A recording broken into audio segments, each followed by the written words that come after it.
Halo semuanya, rekan-rekan LQ Pamo Indonesia. Kita jumpa kembali di channel LQ Pamo Indonesia ini, teman-teman. Satu channel khusus yang kami buat untuk edukasi, literasi keuangan, dan investasi pasar modal di Indonesia, khususnya stock market. Nah, teman-teman, pada kesempatan yang sangat berbahagia ini, kita sampai sudah di bagian penghujung atau video terakhir dari bedah laporan keuangan ya teman-teman, dalam seri senjata value investor untuk mendeteksi saham-saham unggulan, yaitu terampil membaca laporan keuangan layaknya seorang detektif ya teman-teman. Nah teman-teman, ini adalah laporan bagian ketiga. Jadi laporan pertama itu laba rugi, yang kedua itu neraca, dan yang ketiga ini adalah laporan cash flow statement atau laporan arus kas namanya. Jadi teman-teman, kami sangat mendorong ya agar teman-teman bisa menontonnya sampai selesai supaya teman-teman mendapatkan pemahaman yang lengkap. Oke teman-teman, baik, kami mau mengingatkan ya teman-teman, jangan lupa subscribe, like, komen, dan share supaya teman-teman tidak ketinggalan informasi dan selalu mendapatkan video terbaik yang terbaru dari kami. Kemudian kami juga mau mengingatkan, setelah ini kita akan mulai masuk kepada default framework cara untuk stock screen ya teman-teman. Nah udah ada beberapa juga ini yang request ya saham-sahamnya untuk dibahas. Mohon bersabar ya teman-teman. Baik, seperti namanya ya teman-teman, cash flow statement ya, laporan arus kas. Jadi laporan ini menyampaikan segala yang berkaitan dengan penerimaan dan pengeluaran kas di satu periode, misalnya per kuartal atau per tahun. Oke teman-teman, apabila uang kas yang diterima perusahaan lebih besar dari yang dikeluarkan, in lebih gede daripada out, maka dikatakan arus kasnya positif. Demikian pula sebaliknya, arus kas bisa minus loh teman-teman, bila pengeluaran lebih besar dari pemasukan. Oke teman-teman, jadi Anda jangan kaget, sometimes arus kas bisa plus, sometimes Anda bisa menemukan arus kasnya negatif. Banyak investor, teman-teman, hanya tertuju pada laporan laba rugi dan neraca. Jadi dua laporan yang terdahulu yang kita sudah bahas ya, laporan laba rugi satu episode video dan laporan neraca itu sampai 5 episode video. Hanya sampai di situ. Itu masih belum cukup ya teman-teman. Jadi masih ada lagi laporan arus kas namanya. Ini juga sama pentingnya, meskipun selalu memang ditempatkan di bagian belakang buatnya ya teman-teman. Teman-teman, laporan arus kas ini menjadi kunci bagi kita untuk bisa mengantarkan kita kepada perusahaan yang baik.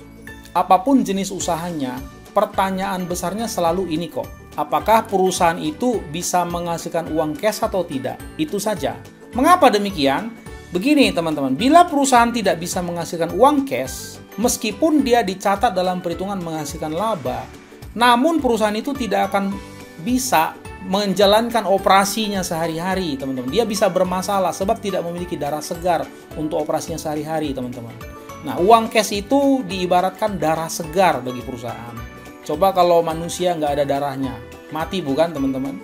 Nah, kira-kira perusahaan begitu. Laporan laba rugi biasanya disusun dengan prinsip akrual, sehingga bisa terjadi perbedaan pencatatan dengan nilai kas terkait pencatatan itu. Berikut ini beberapa contoh ya teman-teman, mari kita coba lihat. Yang pertama namanya penjualan. Meskipun pembayaran belum diterima teman-teman, bila transaksi sudah berjalan, itu harus tetap dicatat apabila barang sudah dikirim kepada konsumen. Jadi penjualan-penjualan yang secara kredit itu teman-teman, itu akan dicatat di laporan laba rugi. Tapi di laporan cash flow belum dicatat. Kenapa? Uang cashnya kan belum masuk teman-teman. Nah itu yang disebut akrual. Demikian juga untuk masalah penyusutan.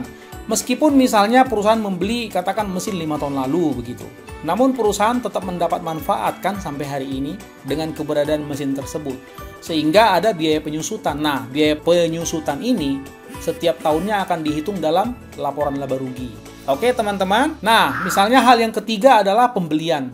Meskipun misalnya perusahaan ada membeli sebuah barang ya, barangnya sih sudah diterima, tapi perusahaan ini juga membeli dengan cara kredit juga, pakai tempo juga gitu. Nah, perusahaan tetap akan mencatat itu sebagai pembelian, walaupun uangnya belum dilepas teman-teman. Jadi itu masuk di neraca dan barang itu dimasukkan sebagai persediaan inventory teman-teman. Oke teman-teman, cukup jelas ya.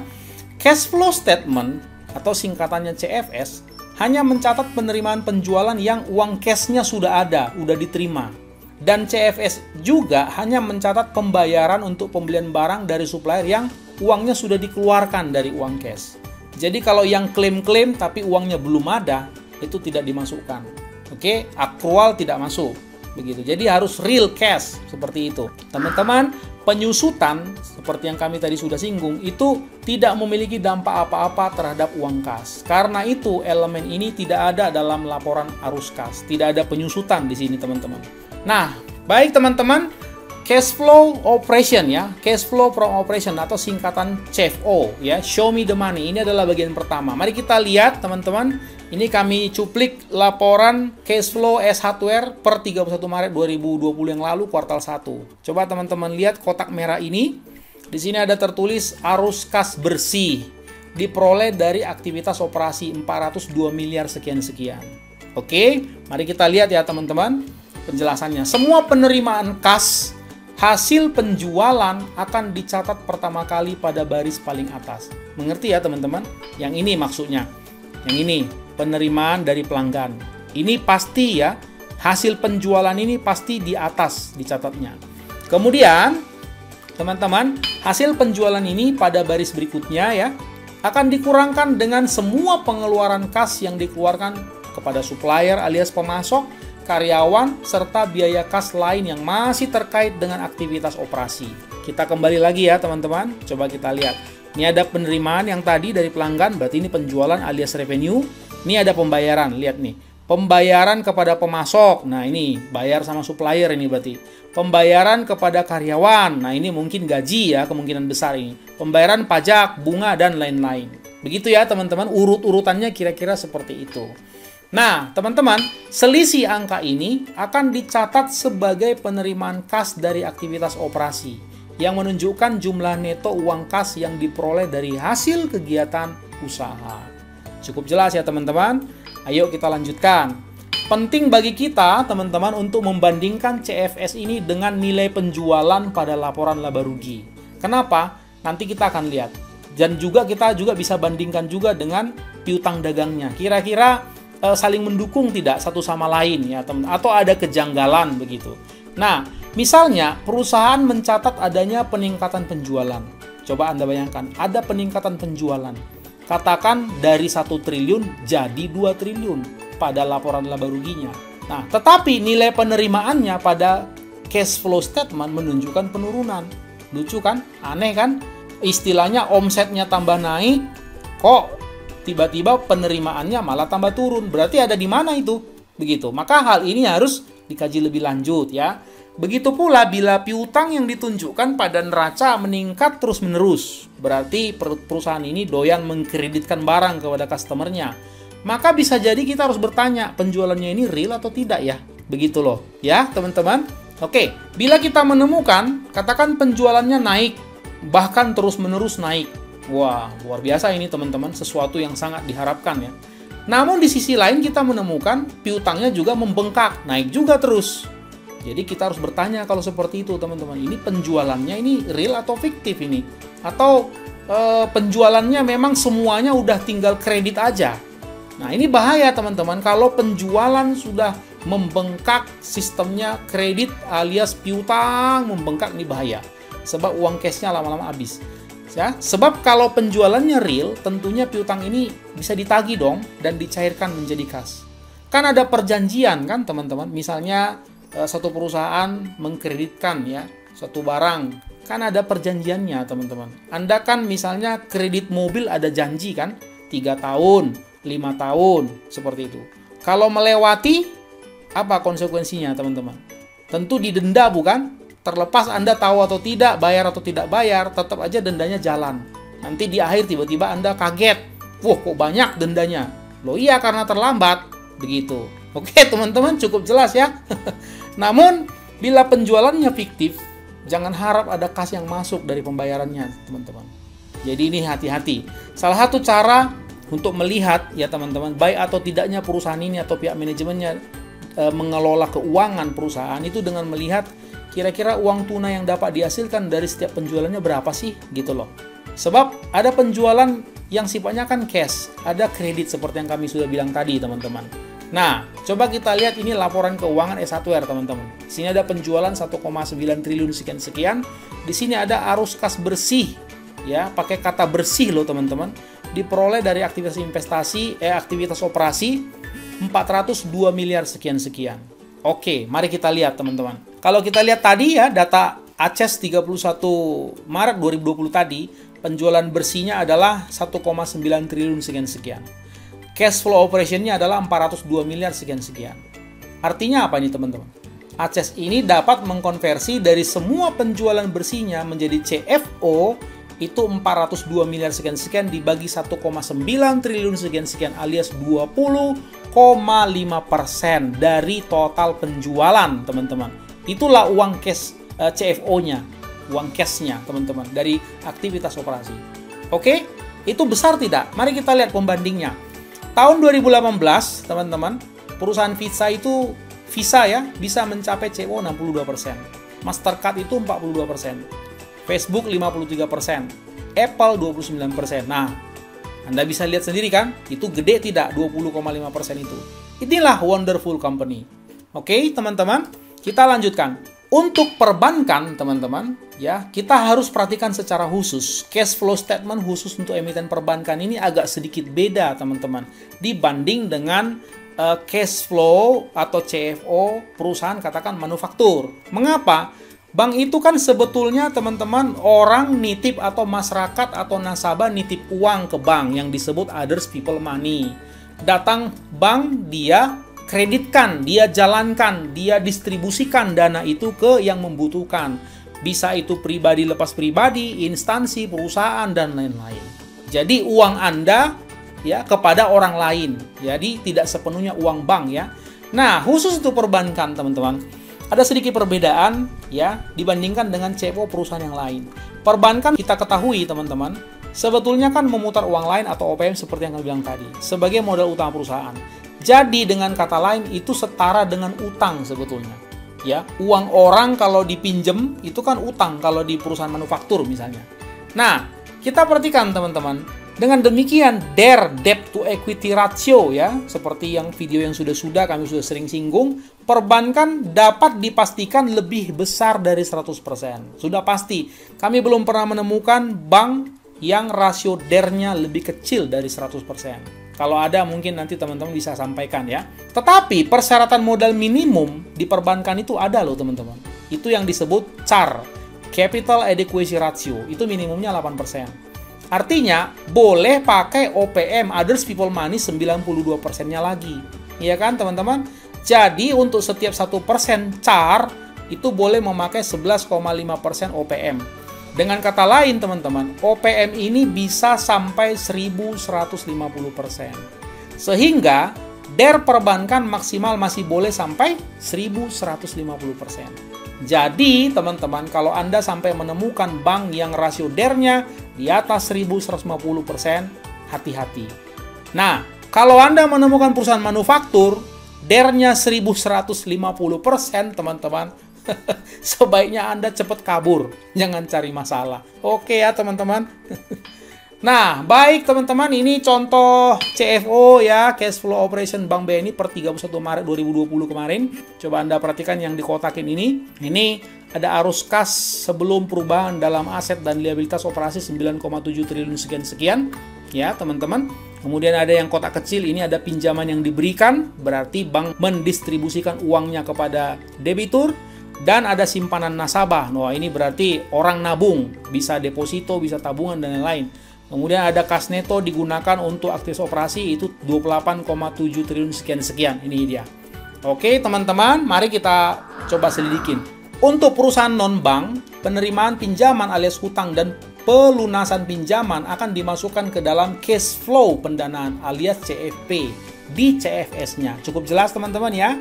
Kalau di perusahaan bank, ya di CFS-nya bank, pemberian kredit maupun pelunasan kredit oleh nasabah, demikian pula penerimaan dan penarikan dana, misalnya dalam bentuk deposito, tabungan, dan giro akan masuk ke bagian CFO. Cukup jelas, teman-teman? Ini aktivitas pinjam-meminjam di bank itu CFO. Kenapa bisa berbeda? Karena memang itu lini usahanya. ya, karena jenis atau warna usahanya memang berbeda. Kalau manufaktur kan dia pabrik, seperti itu teman-teman. Jadi kalau ada uang pinjam meminjam, cash flow pendanaan dia, teman-teman, ya, pinjam-pinjam, ya, pinjam-pinjam. Tapi kalau di bank, pinjam-pinjam, pinjam-meminjam itu biasa, itu justru CFO-nya. Itu nadinya, teman-teman. Oke, cukup jelas ya. Jadi itu yang kami katakan tadi agak sedikit beda, teman-teman. Baik, arus kas hasil operasi yang diperbankan ini, teman-teman, akan terbagi dua. Yang pertama adalah aktivitas penerimaan, pengeluaran bunga, komisi, biaya karyawan, dan biaya-biaya operasi lainnya dalam bentuk kas. Karena itu, bila sampai ada kredit macet, teman-teman, maka jelas sekali bunganya tidak akan masuk ke dalam komponen penerimaan ini. Nih penerimaan, uang masuk berarti ini teman-teman. Baru semua ini sekelompok ini uang keluar. Nah, yang kedua teman-teman, pemberian dan pelunasan kredit, ya, serta penerimaan dana dari pihak ketiga, Anda yang menabung ke bank, deposito, itu maksudnya. Dan juga penarikan dana yang dilakukan pihak ketiga, depositonya udah jatuh tempo, itu misalnya teman-teman. Cukup jelas ya teman-teman. Jadi bank itu, coba Anda bayangkan bank itu seperti bak mandi ya. Di rumah Anda ada keran masuk, ada keran keluar. Keran masuk itulah yang disebut dana pihak ketiga, teman-teman. Oke, keran keluar itu yang disebut dana didistribusikan kepada para debitur. Cukup jelas ya, teman-teman. Nah, teman-teman, kita lanjutkan ya. Untuk bagian pertama tadi, yang berarti keran masuk itu, bila angkanya sampai negatif, kita harus waspada. Kenapa? Coba Anda lihat tadi ini teman-teman, penerimaan, berarti ini uang masuknya bank. Kalau sampai uang masuknya bank lebih kecil dari pengeluarannya ini, bahaya teman-teman, ya. Nah, itu artinya penerimaan bunga real lebih kecil dibandingkan dengan bunga yang diberikan atau biaya bunga kepada nasabah ya yang menabung di bank tersebut dan biaya operasi lainnya. Di sini bisa jadi ada indikasi kredit bermasalah, teman-teman. Iya kan? Coba Anda pikir baik-baik. Kalau sampai dia bagian pertama tadi cash flow-nya angkanya minus. Berarti apa artinya? Pengeluaran lebih besar dari pemasukan tentunya. Pemasukannya apa? Dari bunga real tadi. Nah, kalau bunga real tadi kecil, lebih kecil dari pengeluaran, berarti apa? Berarti ada sesuatu dong terjadi di pemasukan itu, yaitu dari bunga real itu. Bunga real itu datangnya dari mana? Itu ya dari nasabah yang mereka jalankan atau yang mereka distribusikan, yang mereka pinjamkan uang, misalnya ke proyek, begitu. Proyeknya macet, tentu banknya yang mengalami masalah. Nanti akan kelihatan di situ penerimaannya menurun, sementara pengeluarannya mungkin tetap. Nah, Anda bisa melihat loh kok minus, begitu. Nah, sebaliknya teman-teman, bila yang negatif itu adalah pada bagian yang kedua, itu bukan berarti jelek. Malah sebaliknya, bila terjadi ekspansi usaha, ditandai dengan kenaikan pinjaman oleh para nasabah sehingga menimbulkan arus kas negatif. Jadi kalau bagian yang kedua, teman-teman, mengenai masalah dana yang dikeluarkan, itu kalau negatif tidak masalah. Berarti mereka lagi menggenjot pemberian kredit kepada para nasabahnya. Itu tentunya akan menaikkan pemasukan perusahaan nanti untuk termin berikutnya, teman-teman. Oke, teman-teman. CFO bank yang bagian pertama tadi sama saja dengan CFO bila di perusahaan non-bank, misalnya manufaktur. Bagian kedua tadi hanya ditemukan di perusahaan bank saja. Sebab ada karakter bisnis yang berbeda, yaitu aktivitas pinjam-meminjam uang, itu yang kami katakan tadi. Cukup jelas ya teman-teman? Dengan melihat CFS Bank BNI di atas tadi teman-teman, berarti hasil kas dari penerimaan bunga pinjaman, fee, komisi lainnya dikurangi dengan pembayaran bunga, giro, tabungan, deposito, dan lain-lain, itu termasuk biaya karyawan dan biaya operasional lainnya 9,72 triliun. Tadi kami sudah tunjukkan ya teman-teman. Nanti teman-teman bisa putar sendiri, balik sendiri ya waktu menonton. Teman-teman, kas sebesar 9,72 triliun tersebut sebagai hasil kesimpulan bagian 1 karena positif ya, tentunya dapat dipergunakan lagi sebagai sumber dana bagi perusahaan untuk memberikan tambahan kredit lagi kepada nasabahnya. Jadi, kalau bagian pertama itu positif, yang untung juga perusahaan tersebut, yang untung juga Anda yang membeli sahamnya, teman-teman. Karena apa? Berarti bisa lebih besar lagi tambahan kredit diberikan kepada nasabahnya. Dalam hal ini kita bicara konteksnya perusahaan bank ya, teman-teman. Jadi, Anda harus mewaspadai kalau sampai terjadi kredit macet. Kalau sampai terjadi kredit macet, maka perusahaan jadi susah untuk ekspansi perusahaan dan bisa terganggu, teman-teman. Oke, selain itu kita bisa melihat pada bagian kedua, Bank BNI ini teman-teman menerima simpanan dalam bentuk deposito sebesar 20,6 triliun. Tadi kami sudah tunjukkan. Lantas dana nasabah tersebut ditambah dengan uang kas yang dihasilkan tadi digunakan untuk menyalurkan pinjaman baru kepada nasabahnya sebesar 24,8 triliun, teman-teman. Jadi coba Anda lihat ya, teman-teman, ada simpanan deposito 20,6 triliun. Kemudian ada kas 9,72 triliun nih. Ini kalau dijumlahin ini sekitar 30,3 triliun. Betul ya, teman-teman? Nah, ada dana kas 30,3 triliun. Kemudian ada pinjaman baru 24,8 triliun. Jadi ada hampir 6 triliun ya dana standby di kas perusahaan Bank BNI. Itu maksudnya, teman-teman. Cukup jelas ya, teman-teman? Oke, mari kita lanjutkan. Bagian ketiga atau C adalah cash flow statement dari aktivitas investasi. Itu yang disebut CAPEX. Jadi teman-teman, CAPEX ini kalau makin kecil makin bagus. Apa itu CAPEX ya, teman-teman? Belanja modal alias capital expenditure atau CAPEX ini perlu dibuat, teman-teman. Jadi ini belanja modal maksudnya, CAPEX ini.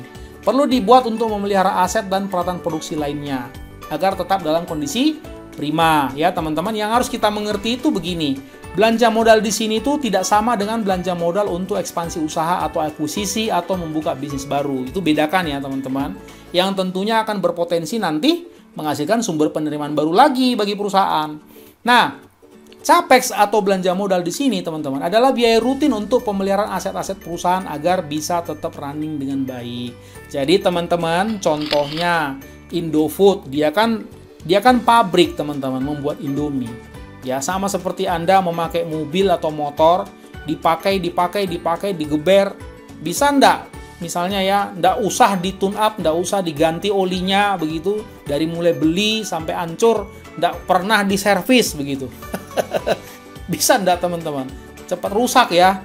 Nah, maintenance cost-nya itulah yang disebut capital expenditure. Nah, Anda tentu langsung bisa mikir, oh, kalau begitu biaya maintenance perlu ditekan. Nah, itu dia, teman-teman. Misalnya, perusahaan perhotelan, ya, kita ambil analoginya, mengeluarkan dana untuk pemeliharaan AC, ya, kemudian mesin-mesin lain di hotel tersebut, kan banyak ya. Ya, itu masuk kepada CAPEX, teman-teman, memelihara mesin-mesin atau mencat lagi hotelnya supaya kelihatan lebih cantik, lebih menarik. Itu capital expenditure. Namun, kalau perusahaan tersebut mau bangun hotel baru misalnya di sebelah atau mau mengakuisisi hotel lain, ini belanja investasi namanya, teman-teman. Jadi itu dua hal yang berbeda ya, teman-teman. Mohon diperhatikan. Komponen arus kas dari aktivitas investasi dalam CFS ini ya disebut juga CFI ya, cash flow investment. Itu bisa memberikan indikasi kepada kita, teman-teman, apakah perusahaannya ini CEC atau CIC.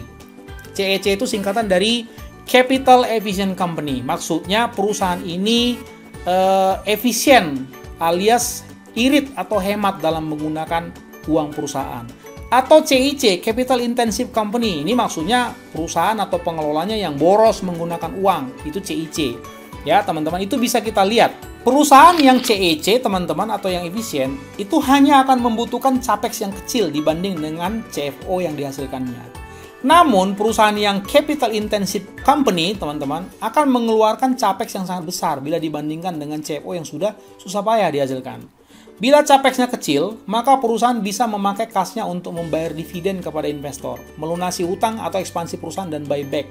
Makin boros jajaran manajemen perusahaan dalam belanja modal alias CAPEX-nya terlalu besar dibanding dengan CFO-nya, ini bisa menjadi indikasi bagi kita bahwa ini pengelolanya ini rada-rada kurang efisien dalam menjalankan perusahaan, teman-teman. Oke ya, teman-teman.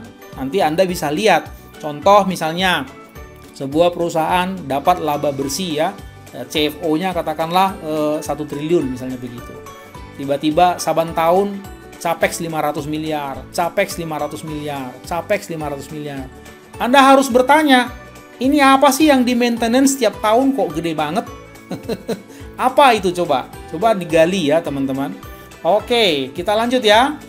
Teman-teman, ini contohnya arus kas dari aktivitas investasi dari Bank BNI tadi. Teman-teman bisa lihat di sebelah kiri, ternyata ada CAPEX ya, belanja modal itu belanja aset tetap 2,79 triliun ya, sekian-sekian. Sementara CFO-nya tadi teman-teman sudah lihat 28,8 triliun. Kalau dibagikan teman-teman itu sekitar 9,69% saja. Ini sangat hemat sekali. Dibandingkan dengan apa yang barusan kami sampaikan tadi. CAPEX 50%, CAPEX 50%, tuh heran. Nah, dengan demikian teman-teman, ada sekitar 90,31% lagi hasil CFO itu bisa dikembalikan kepada pemegang sahamnya. Itulah yang sangat diharapkan para investor, teman-teman. Jadi, teman-teman, semakin efisien CAPEX-nya, semakin besar peningkatan kekayaan bagi para pemegang sahamnya. Jadi, Anda sebagai investor, dengan kami, kita semua, kita harus langsung melihat, teman-teman, setiap tahun memonitor, nih berapa nih CAPEX-nya ini. Kalau kegedean, hati-hati. Jadi mata investor itu harus mulai dilatih sensitif melihat belanja modal ini, teman-teman. Ini ngapain ini? Belanja modal banyak-banyak, gitu. Oke, teman-teman.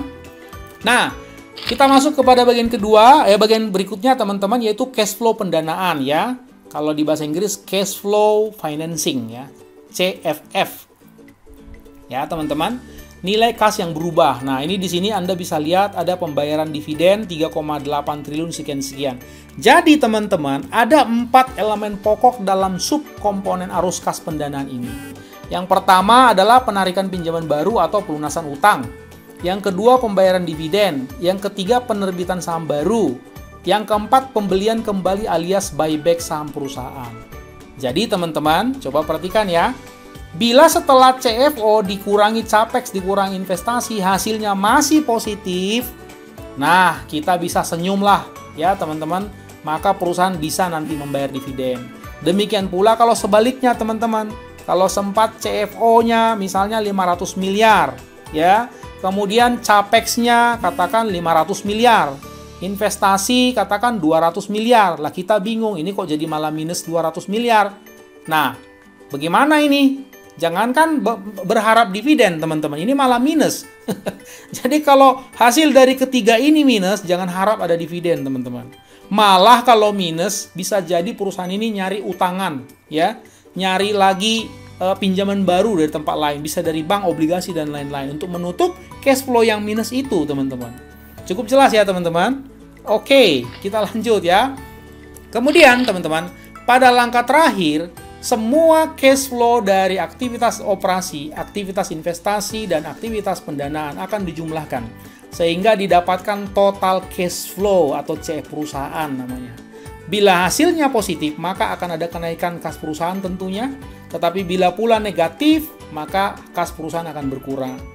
Kas hasil perhitungan tadi akan dijumlahkan dengan kas kuartal atau tahun sebelumnya, teman-teman. Jadi, teman-teman, sebagai kesimpulan untuk CFS ini, pada prinsipnya, investor berharap CFO, cash flow operation-nya surplus dan besar. Dan investor juga berharap CAPEX-nya seefisien mungkin, supaya perusahaan bisa membayarkan dividen kepada para pemegang sahamnya. Jadi, teman-teman bisa menambahkan lagi ya dari 3 matriks yang kami sudah pernah sebutkan. Ada matriks-matriks berikutnya yang kami sudah sampaikan barusan ini. CFO-nya harus surplus, makin besar makin bagus, dan CAPEX-nya harus seefisien mungkin. Itu ciri-ciri kita mau mendapatkan perusahaan wonderful company. Oke, teman-teman, kita sudah selesai. Sekali lagi kami ulangi, ini sudah video terakhir dari bedah laporan keuangan secara overall. Harapan kami teman-teman mendapatkan banyak pencerahan dari total 7 video laporan keuangan yang kami sudah bagikan, teman-teman. Jangan lupa sehabis ini kita akan mulai masuk kepada stock screen ya, teman-teman. Jadi, Anda harus selesaikan ke-7 video ini masalah bedah laporan keuangan supaya nanti tidak bingung-bingung ya, supaya tidak bengong-bengong ketika sudah stock screen. Baik teman-teman, terima kasih banyak ya sudah menonton video kami. Jangan lupa subscribe, like, and share, dan nyalakan loncengnya agar Anda selalu mendapatkan update video terbaru dan terbaik dari kami. Terima kasih banyak sekali lagi, salam sukses untuk Anda sekalian.